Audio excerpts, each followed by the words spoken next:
จะได้อะไรถ้าเขาทำแบบนี้ทุกวัน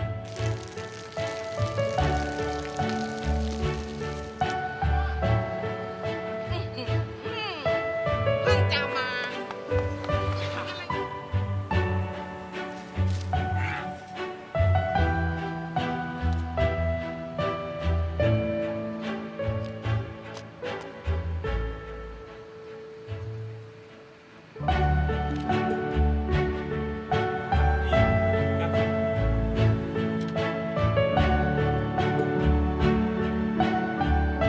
เขาจะไม่ได้อะไรเลย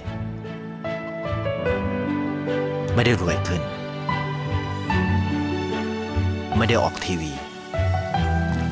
ไม่มีใครรู้จัก ไม่ได้มีชื่อเสียงที่มากขึ้น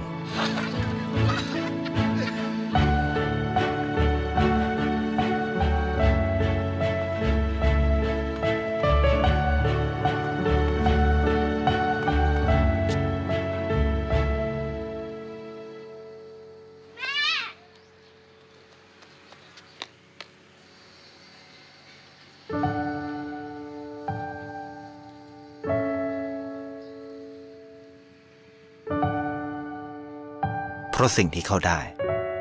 คือได้แค่ความรู้สึก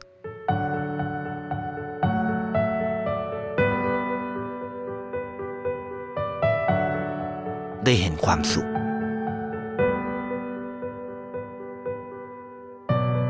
ได้เข้าใจ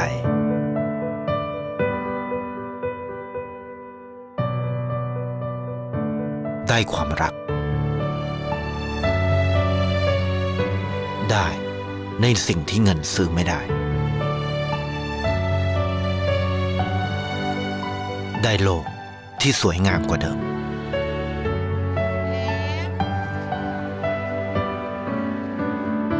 ในชีวิตคุณ อะไรคือสิ่งที่คุณต้องการมากที่สุด